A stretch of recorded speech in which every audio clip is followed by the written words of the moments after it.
नमस्कार, मैं अजय कुमार। सट्टेबाजी को लेकर के भारत में पागलपन का वह स्तर दिख रहा है कि भारत सट्टेबाजों का देश लग रहा है। भारत सट्टेबाज प्रधान देश बनता जा रहा है। फ्यूचर एंड ऑप्शन ट्रेड की दुनिया में ऑप्शन डेरिवेटिव में जो एक तरह से कह लीजिए तो सट्टेबाजी ही होती है। इस क्षेत्र में पूरी दुनिया भर में सबसे ज़्यादा धंधा भारत में किया जा रहा है। ऐसा क्यों हो रहा है? इसके कई सारे जवाब हो सकते हैं, मगर एक जवाब जो सबको साफ साफ दिख सकता है वह यह है कि भारत में सबसे ज़्यादा अमीरी का सपना बेचा जाता है। यह सपना लोगों के बीच इसलिए भी बिक पाता है क्योंकि भारत में गरीबी बहुत ज़्यादा है। भारत की 90% आबादी हर दिन हर क्षण पैसे की चिंता में मरी जाती है। सोचती है कि जितना वह कमाती है उससे ज़्यादा कहीं से भी कुछ पैसे का इंतजाम हो जाता तो उसकी ज़िंदगी थोड़ी आसान हो जाती। इसके साथ मुख्य धारा की सारी बहसों से निकलने वाली प्रेरणा यही है कि अगर आप अमीर नहीं हैं तो आपकी ज़िंदगी का कोई अर्थ नहीं है। अगर आपके पास आलीशान बंगला नहीं है, महंगी गाड़ी नहीं है और महंगे आपके शौक नहीं हैं तो मामला बहुत गड़बड़ है। मुख्य धारा की बहसों में उन लोगों और विचारों की बहुत ही ज़्यादा कमी है जो सबके लिए गरिमापूर्ण जीवन जीने की बात करते हैं, जो नैतिकता और अनैतिकता की वकालत करते हैं, जो एक ऐसी जीवन शैली की वकालत करते हैं जो दूसरे के हक मारने पर ना टिकी हुई हो। मुख्य धारा की बहसों में इन सब को बाहर निकाल दिया गया है। मुख्य धारा की बहसों में केवल एक ही चीज प्रचलित है कि किसी भी तरह से बस पैसा कमाना है। पैसा कमाना उनका काम है और सही गलत के बारे में सोचना दूसरों का काम है। मतलब इस तरह का जीवन चिंतन जानबूझकर और पूरी बारीकी के साथ बनाया जा रहा है। मगर हकीकत यह है कि बेरोजगारी बढ़ती जा रही है। नौकरी है भी तो नौकरी में शोषण बहुत ज़्यादा है। मेहनताने के नाम पर महीने में जो सैलरी मिलती है वह जीवन की ज़रूरतों और चाहतों के मुकाबले रत्ती बराबर भी नहीं होती है। ऐसे में जिनकी जेब में थोड़ा सा पैसा आता है और जिनके दिमाग पर मुख्य धारा की बहस हावी हो चुकी होती है, उन्हें एक ही चीज़ समझ में आती है कि अच्छा खासा पैसे के जुगाड़ किसी तरह से करना है। चाहतों की इसी रास्ते पर इस तरह के लोगों की मुलाकात फ्यूचर एंड ऑप्शन ट्रेडिंग से होती है। लोगों के हाथ में एक मोबाइल है, बैंक में थोड़ा सा पैसा है, मोबाइल में डेटा है और एक ऐप डाउनलोड करना है और उसके बाद पैसे कमाने की राह पर आगे निकल पड़ना है। अगर आप महीने में 30,000 रुपये कमा लेते हैं तो आप में से कई लोग ऐसे लोगों को जानते होंगे जो दिन भर अपने मोबाइल की स्क्रीन पर फ्यूचर एंड ऑप्शन ट्रेडिंग की दुनिया में खुद को डुबो कर रखते हैं। उन सबकी चाहतों के केंद्र में यही है कि आसानी से बहुत ज़्यादा पैसा कमा लेना है। बीटेक किया हुआ इंजीनियर अपनी घटिया सी नौकरी छोड़ करके फ्यूचर एंड ऑप्शन की ट्रेडिंग में लगा हुआ है, स्टॉक मार्केट में लगा हुआ है। सरकारी दफ्तर में काम करने वाला कर्मचारी सरकार और जनता का काम छोड़ करके फ्यूचर एंड ऑप्शन की ट्रेडिंग में लगा हुआ है। लाइफ इंश्योरेंस का काम करने वाला एजेंट इस चाहत में डूबा हुआ है कि कैसे वह फ्यूचर एंड ऑप्शन ट्रेडिंग का बादशाह बन जाए। सोशल मीडिया पर इन सब को इन्फ्लुएंस करने के लिए फिन इन्फ्लुएंसर की फौज मौजूद है जो यह बताती है कि कैसे ट्रेडिंग करके कैसे करोड़ों कमाया जाए, स्टॉक मार्केट से कैसे लखपति और करोड़पति बना जाए। सेबी की रिपोर्ट बताती है कि फ्यूचर एंड ऑप्शन ट्रेड में ट्रेड करने वालों के बीच में 75% लगातार नुकसान सहते रहते हैं, मगर उसके बावजूद भी ट्रेडिंग करते रहते हैं। जब पैसा डूबता है उसके बाद भी ट्रेडिंग जारी रहती है। मतलब यहाँ वही भावना काम कर रही है जिसके तहत लोगों को यह सिखाया जा रहा है कि अपना टाइम कभी तो आएगा, लगे रहना है, छोड़ना नहीं है। इसी पर सेबी ने एक रिपोर्ट जारी की है। फ्यूचर और ऑप्शन ट्रेडिंग पर सेबी ने एक रिपोर्ट जारी की है। रिपोर्ट का नाम है analysis of profit and loss in the equity derivative segment financial year 2022 से लेकर के फाइनेंशियल ईयर 2024, यानी 3 साल की रिपोर्ट। यह रिपोर्ट बताती है कि फाइनेंशियल ईयर 2024 में future and option trading segment में जितने इंडिविजुअल ट्रेडर थे उनमें से तकरीबन 91% को लॉस सहना पड़ा है। उनका पैसा डूब गया है, उनको नुकसान उठाना पड़ा है। मतलब हर 10 में से 9 ने नुकसान उठाया है। थोड़ा और खुलकर कहा जाए तो 73 लाख लोगों ने फाइनेंशियल ईयर 2023 में अपना पैसा डुबोया है और एवरेज लॉस 1,20,000 रुपए का रहा है। बताइए, यह उस क्षेत्र का हाल है जिस क्षेत्र के जरिए पैसा कमाने का ख्वाब पूरे भारत में बेचा जा रहा है। सेबी की इसी रिपोर्ट के आंकड़े बताते हैं कि फ्यूचर एंड ऑप्शन ट्रेड की दुनिया में ट्रेड करने वालों के बीच में 75% ट्रेडर की एनुअल इनकम 5 लाख रुपए या इससे कम है। यानी इससे ज्यादा नुकसान स्मॉल इन्वेस्टर को हो रहा है। सबसे ज्यादा जिनके पास कमाई कम है, बचत कम है, उनका पैसा डूब रहा है। मामले को थोड़ा ढंग से समझने के लिए फ्यूचर एंड ऑप्शन ट्रेडिंग को समझ लेते हैं। सारी तकनीकी बातों को हटा करके मोटे तौर पर कहा जाए तो बात यह है कि जून 2020 में नेशनल स्टॉक एक्सचेंज ने डेरिवेटिव में ट्रेड करने का कॉन्सेप्ट लॉन्च किया। जैसा कि डेरिवेटिव शब्द से ही पता चलता है कि डेरिवेटिव का मतलब वह है जिसे किसी से डिराइव किया गया हो। हिंदी में इसे व्युत्पन्न कहा जाता है। जैसे लकड़ी अगर एक एसेट है तो इसका डेरिवेटिव कुर्सी हो सकता है, बेंच हो सकता है, दरवाजा हो सकता है। फाइनेंस की दुनिया में कहा जाए तो डेरिवेटिव 2 या 2 से ज़्यादा लोगों के बीच किया गया एक ऐसा फाइनेंशियल कॉन्ट्रैक्ट होता है जिसकी वैल्यू किसी अंडरलाइन फाइनेंशियल एसेट पर डिपेंड करती है। उदाहरण के साथ समझा जाए तो बात यह है कि मान लीजिए कि एक कंपनी है जिसका नाम है रमुआ बुक्स लिमिटेड। इस कंपनी का एक शेयर 100 रुपए का है। इसके डेरिवेटिव इंस्ट्रूमेंट में 2 तरह से ट्रेड हो सकता है, या तो स्टॉक ऑप्शन के सहारे या फ्यूचर स्टॉक के सहारे। स्टॉक ऑप्शन के सहारे ट्रेडिंग करने वाले कुछ कीमत देकर या एक तरह से कह लीजिए तो कुछ प्रीमियम देकर के एक नियत अवधि के बाद किसी शेयर को पहले से ही निर्धारित कीमत पर खरीदने और नहीं खरीदने के विकल्प यानी ऑप्शन का कॉन्ट्रैक्ट करते हैं। इसका मतलब यह बनता है कि अगर रमुआ बुक्स लिमिटेड की शेयर की वर्तमान में कीमत 100 रुपए है और यह अनुमान लगाया जाता है कि अगले 1 महीने में इसकी कीमत 200 रुपए या 200 रुपए से ज्यादा हो जाएगी, तो ऑप्शन ट्रेडिंग करने वाला व्यक्ति उनसे जिनके पास रमुआ बुक्स लिमिटेड के शेयर हैं उनसे यह कॉन्ट्रैक्ट कर सकता है कि 1 महीने के बाद वह उनके शेयर को 120 रुपए में खरीद लेगा या ज़्यादा रकम भी हो सकता है। इसके बदले में वह प्रीमियम के तौर पर करार करते समय ही 20 रुपए दे रहा है। ऐसे में जिसके पास रमुआ बुक्स लिमिटेड का शेयर होगा उसे बिना कुछ किए मुफ्त में ही 20 रुपए मिल जाएंगे।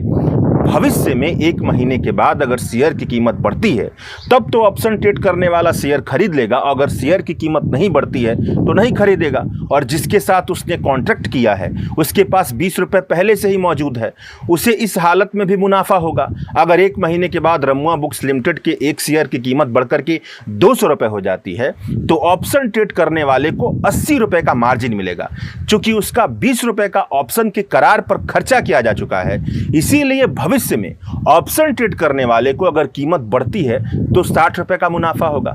इसी तरह से भविष्य में शेयर की कीमत कम होने का अनुमान लगाकर भी ऑप्शन ट्रेडिंग की जाती। अब इसका उल्टा भी हो सकता है। इसी तरह से भविष्य में शेयर की कीमत कम होने का अनुमान लगाकर भी ऑप्शन ट्रेडिंग की जा सकती है। फ्यूचर स्टॉक में किसी तरह का ऑप्शन का कॉन्ट्रैक्ट नहीं किया जाता है, बल्कि एक निर्धारित कीमत पर पूरा का पूरा स्टॉक पहले ही खरीद लिया जाता है। और जब पूरा का पूरा स्टॉक खरीदा जाएगा तो बहुत ही ज़्यादा भुगतान करना पड़ेगा और भविष्य में अगर कीमत नहीं बढ़ेगी, नहीं घटेगी तो पूरा पैसा डूब जाएगा। इसीलिए फ्यूचर स्टॉक में धंधा बहुत कम होता है, ज़्यादा धंधा ऑप्शन स्टॉक में होता है। अब जैसा कि उदाहरण से स्पष्ट है कि पैसा कमाने का सारा तामझाम इस बुनियाद पर टिका है कि जब इन्वेस्टमेंट करने वाले इस बात को पकड़ पाएं कि कब शेयर की कीमत बढ़ेगी और कब शेयर की कीमत घटेगी। मगर अगर कृत्रिम तरीके से, आर्टिफिशियल तरीके से जुगाड़ बिठा करके किसी कंपनी की शेयर की कीमतों को बढ़ा दिया जाए और घटा दिया जाए तो ज़्यादातर इन्वेस्ट करने वालों को नुकसान सहना पड़ेगा। जिसने जुगाड़ लगा करके शेयर की कीमतों को बढ़ाया और घटाया है केवल उसी को फायदा पहुंचेगा, क्योंकि उसी के पास केवल सूचना होगी। जैसे कि सोशल मीडिया पर यूट्यूब, फेसबुक, ट्विटर, टेलीग्राम जैसे तमाम प्लेटफॉर्म पर ऐसे तमाम लोग बैठे हुए हैं जो फिन इन्फ्लुएंसर कहलाते हैं, जो यह सुझाव देते हैं कि अमुक डेरिवेटिव में पैसा लगाइए, आप लखपति हो जाएंगे, करोड़पति हो जाएंगे। जिनके बहुत ही ज़्यादा फॉलोअर हैं, जैसे कि मान लीजिए कोई हीरो हो, कोई हीरोइन हो, कभी वह दबे अंदाज में किसी स्टॉक का प्रचार कर देते हैं, लोग उसके पीछे भाग पड़ते हैं। इसमें एक्टर अरशद वारसी का एक मामला भी बना है। बिजनेस टीवी पर आने वाले एंकर दबे अंदाज में प्रचार कर देते हैं तो लोग उस स्टॉक के पीछे भी भाग जाते हैं और बाद में पता चलता है कि लोगों को किसी स्टॉक के पीछे भागकर उसकी कीमत बढ़ा करके कुछ लोग बहुत ही कमाई कर रहे हैं। इस तरह की बहुत ज़्यादा धांधली चलती रहती है। इसमें सबसे ज़्यादा मार स्मॉल इन्वेस्टर को सहनी पड़ती है, जिसके पास कोई जानकारी नहीं है, केवल एक तमन्ना है कि उसको पैसा कमाना है। सेबी ने फ्यूचर एंड ऑप्शन ट्रेड को लेकर के जो रिपोर्ट जारी की है, उससे निकली कुछ और जानकारियों को थोड़ा ध्यान से सुनिए। यह रिपोर्ट बताती है कि फाइनेंशियल ईयर 2022 से लेकर के फाइनेंशियल ईयर 2024 के बीच में, यानी 3 साल के बीच में भारत में फ्यूचर एंड ऑप्शन ट्रेड की दुनिया में ट्रेड करने वालों के बीच में 93% ट्रेडर ने 1.8 लाख करोड़ रुपए का नुकसान सहा है। मतलब 93% ट्रेडर का 1.8 लाख रुपया पैसा डूबा है। टॉप 3.5% नुकसान सहने वालों की संख्या करीब 4 लाख के आसपास बनती है। अगर एवरेज निकाला जाए तो इनमें से हर एक व्यक्ति का 3 साल में तकरीबन 28 लाख रुपए डूबा है। केवल 1% ट्रेडर को 1 लाख या उससे ज्यादा का फायदा हुआ है। फ्यूचर एंड ऑप्शन ट्रेड की दुनिया में ट्रेड करने वालों के बीच में 75% ट्रेडर की एनुअल इनकम 5 लाख रुपए या इससे कम है और 30 साल से कम उम्र के ट्रेड करने वालों की संख्या फाइनेंशियल ईयर 2024 में सारे ट्रेडरों के बीच में 43% है। फाइनेंशियल ईयर 2023 में यह संख्या 31% हुआ करती थी। यानी कि नौजवान इसमें ज्यादा जा रहे हैं। 3 साल में 75% ट्रेडर का पैसा लगातार डूबा है और उसके बावजूद भी पैसा डुबाने वाले लोग ट्रेड करते रहते हैं। भारत के टॉप 30 शहरों से 72% इंडिविजुअल ट्रेडर आते हैं जो फ्यूचर एंड ऑप्शन ट्रेड में ट्रेडिंग कर रहे हैं। राहुल गांधी ने जब यह रिपोर्ट जारी हुआ तो एक्स पर लिखा कि 5 वर्षों में अनियंत्रित uncontrol future and option trading 45 गुना बढ़ गई है। 90% स्मॉल निवेशकों को 3 साल में 1.8 लाख करोड़ रुपए का नुकसान हुआ है। उनका पैसा डूब गया है। सेबी को उन बिग प्लेयर का नाम का खुलासा करना चाहिए जो छोटे निवेशकों के खर्च पर अपना बहुत बड़ा प्रॉफिट बना रहे हैं। आप कहेंगे कि जब 75% ट्रेडर लगातार नुकसान उठा रहे हैं, लगातार उनका पैसा डूब रहा है, उसके बावजूद भी वह ट्रेडिंग क्यों कर रहे हैं, ट्रेडिंग से बाहर क्यों नहीं निकल जाते? इस प्रश्न का उत्तर देना कठिन है। मगर जो बात समझ में आती है कि भारत में शिक्षा की कमी है, उसमें भी फाइनेंशियल लिटरेसी की बहुत ही ज़्यादा कमी है। आम लोगों को अर्थव्यवस्था की बहुत कम जानकारी होती है। इसके ऊपर ट्रेडिंग को लेकर के एक ऐसा माहौल बनाया गया है जिसमें आम आदमी को लगता है कि बहुत सारे लोग ट्रेडिंग करके बहुत ही अच्छा खासा पैसा बना रहे हैं। एक ही ऑफिस में कई लोग ऑप्शन ट्रेडिंग कर रहे हैं, उनमें से ज़्यादातर को लॉस हो रहा है, मगर उन सब ने ऐसा माहौल बनाया है कि अगर आप ट्रेडिंग प्लेटफॉर्म पर नहीं हैं तो आप बहुत पीछे हैं, आप पैसा नहीं बना पा रहे हैं, हम लोग पैसा बना रहे हैं। अदृश्य तौर पर एक तरह का सामाजिक दबाव भी काम कर रहा है, एक तरह का फाल्सिफिकेशन काम कर रहा है। एक उदाहरण जो मैंने देखा वह यह है कि एक ही दफ्तर में 2 कर्मचारी काम कर रहे हैं। एक कर्मचारी थोड़ा काबिल है, थोड़ा समझदार है, एक कर्मचारी थोड़ा अकुशल क्षेत्र का जुड़ा हुआ कर्मचारी है। अब जब ऐसी स्थिति बनी है तो सेबी को तो चाहिए कि वह सबके सामने रख दे जो यह रिपोर्ट आई है। हर ट्रेडिंग करने वाला व्यक्ति कि सबसे ऊपर जब वो ट्रेड करने जाए तो ऊपर दिखाई दे, जिसमें यह पता चले कि फ्यूचर एंड ऑप्शन ट्रेड में 91% लोग को लॉस हो रहा है। 3 सालों में 93% लोगों का पैसा डूबा है, कुछ कमाई नहीं हो रही है। यह तो डिस्क्लेमर के तौर पर ऊपर ही लगा देना चाहिए ताकि जो पहले जाए वहां पर वो पहले ही इस चीज़ को देख लें और अपना निर्णय लेने में थोड़ी सतर्कता बरतें। और अगर ये जो पूरा क्षेत्र मार्केट दिखाई दे रहा है, इसमें तो बहुत ही ज़्यादा रेगुलेशन करने की भी ज़रूरत है। अंत में चलते चलते इस बात को समझिए कि भारत की पूरी अर्थव्यवस्था में ऐसी स्थिति तो बिल्कुल नहीं है कि सारे के सारे लोग अच्छी खासी कमाई कर पाएं, क्योंकि भारत की जो पूरी अर्थव्यवस्था है वो एक कुचक्र में फंसा दी गई है। यहाँ पर कमाई कई लोगों का हक मारने के बाद कुछ ही लोग कर पा रहे हैं, इसीलिए आर्थिक असमानता बढ़ी हुई है।